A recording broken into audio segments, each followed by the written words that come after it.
Hey guys, what's up? Chappie here. Chap's Fantasy Chat with Chappie, brought to you by, I love saying this part, Dr. Roto, drroto.com. Get out there and get your daily prescription of fantasy sports at Dr. Roto.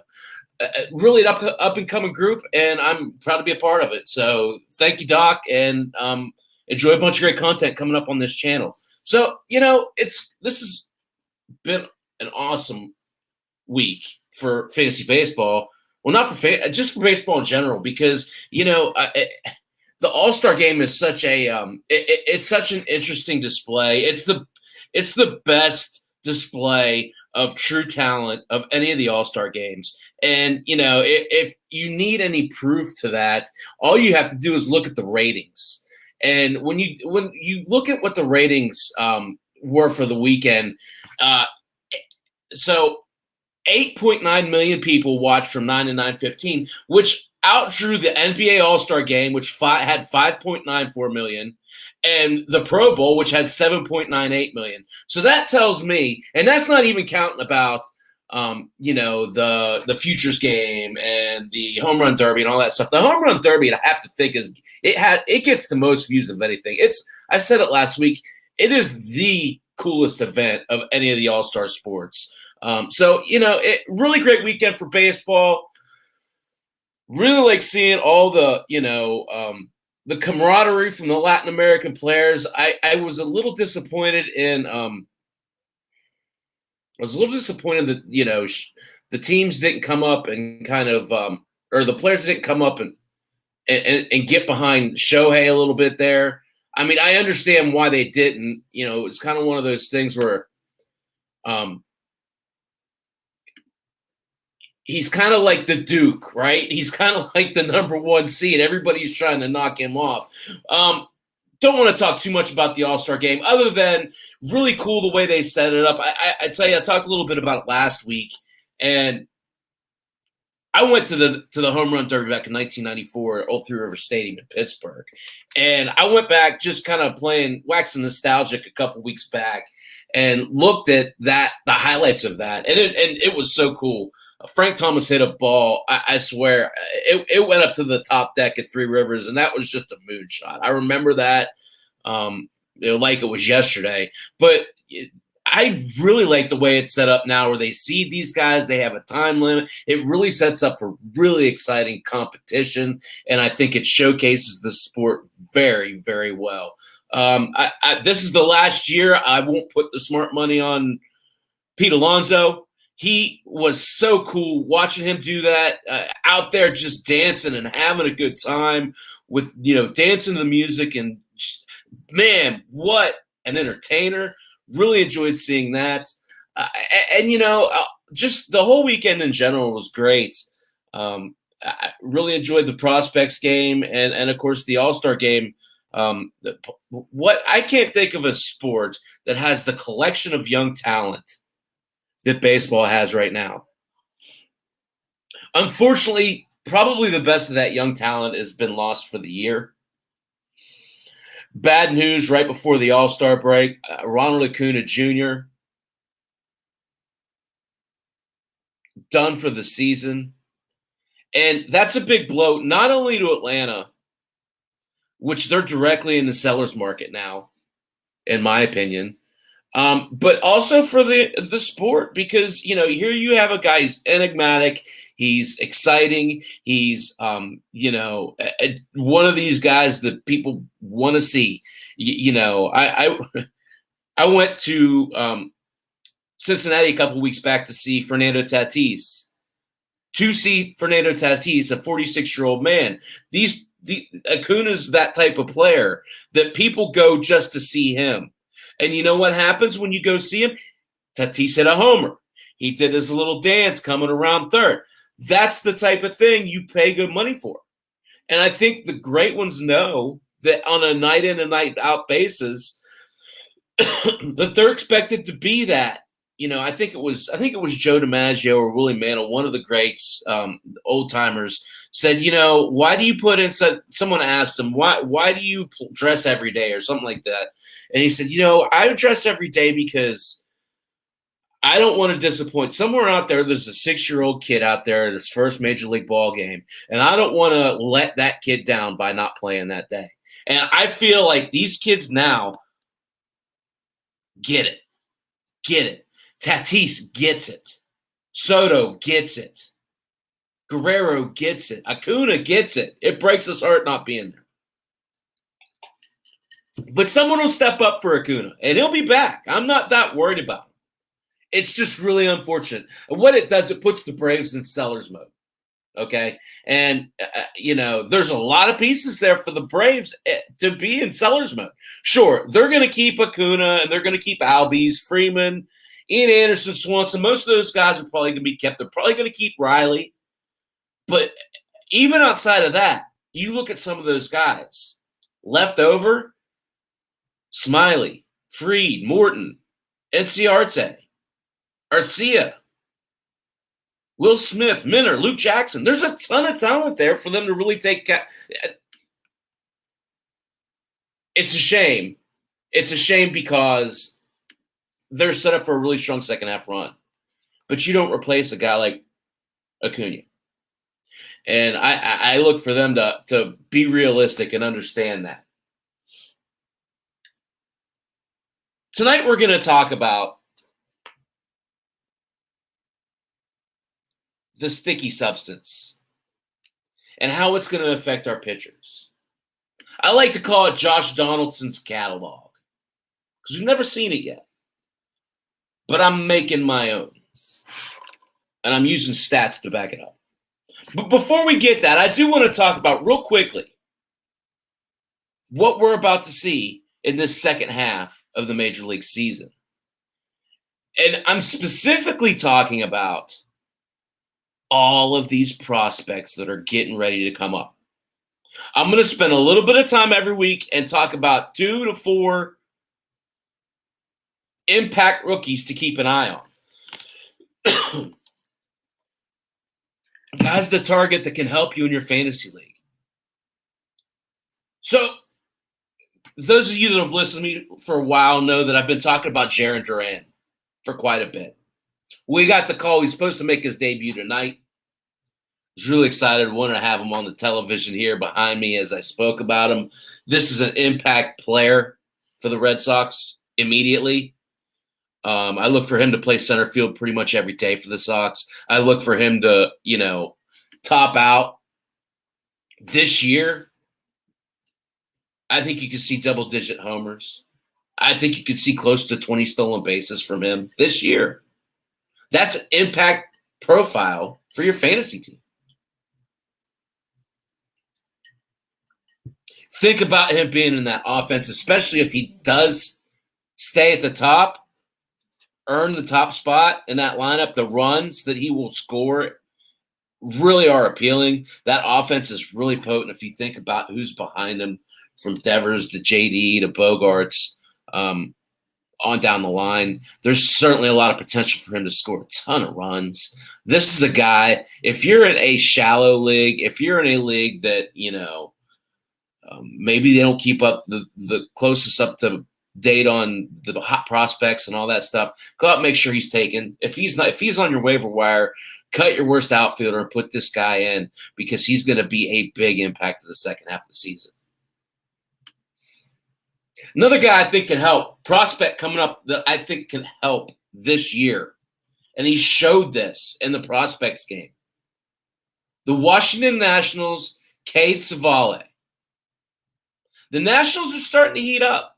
They're notoriously known to be a second-half team. I think Savale's insurance policy for Steven Strasburg. If Strasburg doesn't come back healthy, you could be leaning on a K. Cavalli quite heavily in this final run. Now, he's not going to go deep into games, but his stuff is playable. He's a 4-pitch pitcher featuring a triple-digit fastball and a wipeout slider. He's averaging 13.7 Ks per 9 at Double-A, in spite of being about 2 years younger than the competition. His stuff doesn't play like a rookie. His stuff plays like a veteran. Stuff-wise is as good as anybody in the big leagues. It's just a matter of pitch suite sequencing. He's like a sponge, a super student of the game that just wants information. That's from management. We'll just say that. Those are the things you want to hear. He's good enough to pitch in the big leagues right now. He needs to work on pitch sequencing, not location, not command, sequencing. Catchers will do that for you in the big leagues. I look for him to be sitting right behind Patrick Corbin as soon as next week. Now, it's a big jump, but you can do that when you have talent like Savali.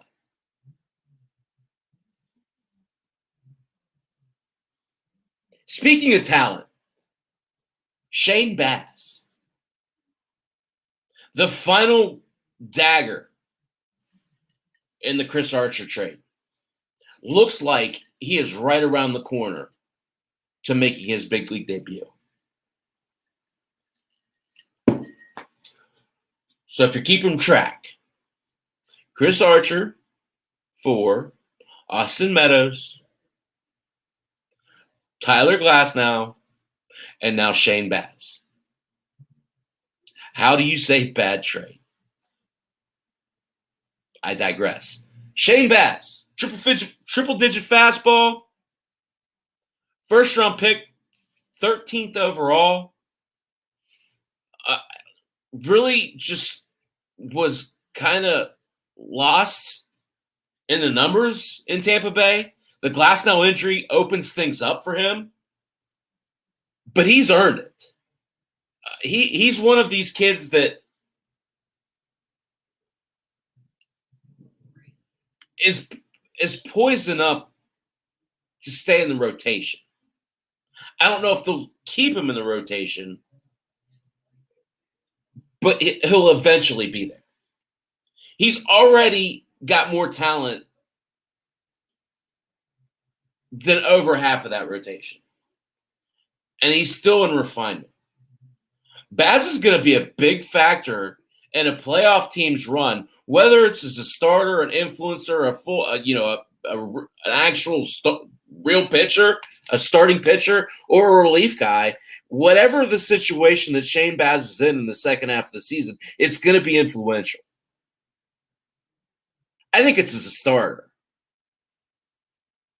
Because here's the thing, and I think it's important to talk about this. We are already at a point with every major league pitcher having pitched more having pitched more than they pitched all of last season. To think injuries aren't going to continue to be a thing, especially for pitching, is foolish. So that's why, in particular, when I'm looking at these prospects, I want to see who my pitchers are that I can look at. Because organizations are going to have to go deeper with the rotations to keep their pitchers healthy for the stretch run. A guy like Shane Baz can be a big impact to your fantasy team. And you can get him cheap if you're just a week ahead. The last guy I want to talk about, and then we'll get into our cheater thing. Josh Donaldson's catalog. I love it. Copyright Chappie's Fantasy Chat 2021. I want to talk about Oneil Cruz. Since Double-A, he's 22 years old. Pirates aren't known for rushing up their prospects. But this one I'm predicating off of something that we all know is going to happen. Adam Frazier is going to get traded. It's going to happen. It should happen. It needs to happen.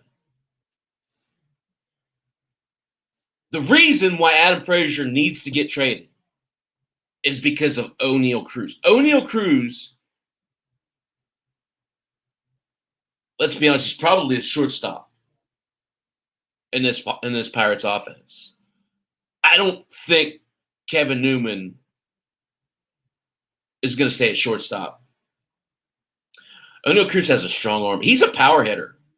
Again, he's playing as a 22-year-old at Double-A Altoona, the curve. And he's hit 289. 9 homers, 10 stolen bases in just 43 games. So, again, Double-A is a pretty good barometer for these young players. Usually players like Cruz, not for the Pirates, they've been a bit different traditionally. This is a different Pirate organization in that there's new ownership. Ben Sherrington is a competent GM. I'll leave it at that.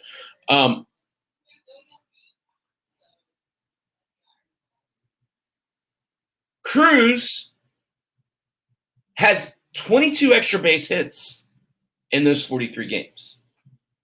You're talking about an impact bat, and let's be totally honest, you're looking at Cabrian Hayes and O'Neal Cruz on the left side of the infield for the Pirates, and I'm all right with that. You got to see this kid come up and play this year to see where you need to work on him for next year. Cruz is a stash guy for me, totally. Okay, this is why we're all here. Set this up last week. I'm going to keep doing it because I love to collect data. Here's the premise. Statistics are great. We have a point in time where we know that a change happened for the entire league. June 21st. MLB announced they're cracking down on sticky substances for the pitchers. They started, I love the way they've done it. They inspect the pitchers coming off of the field to make sure their gloves, their belt line, and their hats don't have sticky substance on it. Sticky substance on it. It stops the cheating. And we can debate whether it's cheating or not. Whatever. It's uniform rules that we're all having to use. Well, it's kind of cool because there's going to come a point in time in this season where these players are going to have even numbers, even amount of innings before sticky substance and after sticky substance. And you're going to be able to see who was using it, who wasn't. I call this segment Josh Donaldson's catalog. Hey, you're cheating. Last week we talked about Garrett Cole. We talked about Joe Musgrove, and we talked about Lucas Giolito. All Donaldson certified cheaters. On the non-cheater side, the guys that we said, Donaldson said, hey, you're good. DeSclafani, Lynn, and Robbie Ray. Let's talk about some more guys. Quickly, though. First guy, I'm not ashamed to cherry pick. Luis Castillo is firmly not cheating. This is an easy one. Before June 21st, he was 2-10, a 5.61 ERA, 74 and a 33 K to walk rate, and a 275 batting average against. The Reds were 3-12 in those games. Now, some other things have happened, right? He's got more confidence in his delivery. He's got more confidence. I say it all the time, these Dominican players, they have a hard time in cold weather. Since June 21st, Luis Castillo is 1-0, a 1.75 ERA, a 22-12 K to walk rate, and a 187 batting average against. Almost 104 points better. Yes, this is cherry picking. But the point of this exercise is targeting people who can help you in the second half, people you could be confident in not being affected by spider tack, not being on their gloves. How about Corbin Burns? Corbin Burns Boy, he's been great all the way around. 3-4 with a 2.62 ERA before June 21st. 108 to 12 K to walk rate. And a 205 BAA, batting average against. After that, still pretty good. 1-0. His ERA actually dropped from 2.62 to 1.42. Again, small sample size. 20 Ks to 3 walks. BAA has actually gone down from 205 to 188. Corbin Burns passes the sniff test. He is not cheating.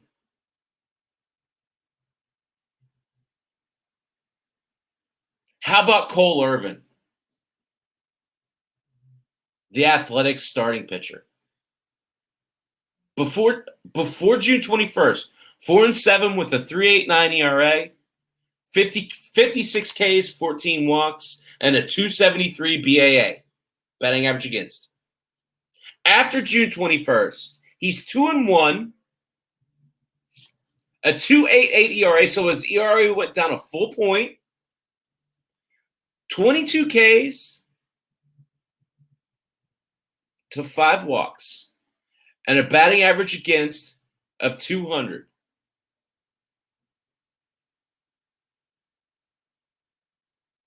You could get Cole Irvin as a throw-in. But knowing that he's actually improved his numbers can let you do that confidently and set yourself up if you want to go and move a guy having this information in front of you. All right, I want to wrap this up quick. I got a couple guys that are cheating. Josh Donaldson endorsed cheaters list. Danny Duffy, 4-3 with a 1.94 ERA before June 1st. 48 to 12 K to walk rate and a 222 batting average against. I don't have his record, but his ERA has ballooned up to 4.73, a 10 to 4 K to walk rate, and his batting average against has gone up from 222 to 283. Dan Duffy, you, sir, are cheating. You're on Donaldson's list.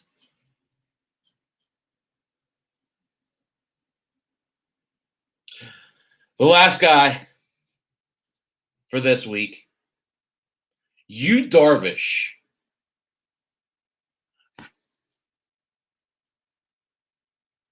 (11-3) with a 2.57 ERA, 97 Ks and 21 walks, with a 196 batting average against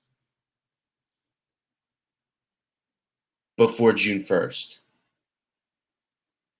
After June 1st, Yu Darvish is 1-1 with a 5.14 ERA. His ERA has all but doubled, has actually exactly doubled in 3 starts since June 21st. 28 to 3 Ks to walks, which is still pretty darn good. Actually better. But his batting average against has gone up 70 points almost to 263. I can't say this enough. This is crucial to winning your league, to placing in your league. Keep this date in mind, June 21st. Go out, run the numbers. Get the guys that have performed well. That's what you want to do. Guys, I hope you enjoyed the content. The Other Angle will be back next week. Chap's Fantasy Chat, brought to you by Dr. Roto. It's been great working with these guys. Love doing the mock drafts and all that stuff. Support your podcasters. Support the channel. Lots of great stuff coming from Dr. Roto. So make sure and check it out. Until next time, again, Chap's Fantasy Chats Thursday nights at 8. Appreciate you all coming by and supporting. Until next time, good night.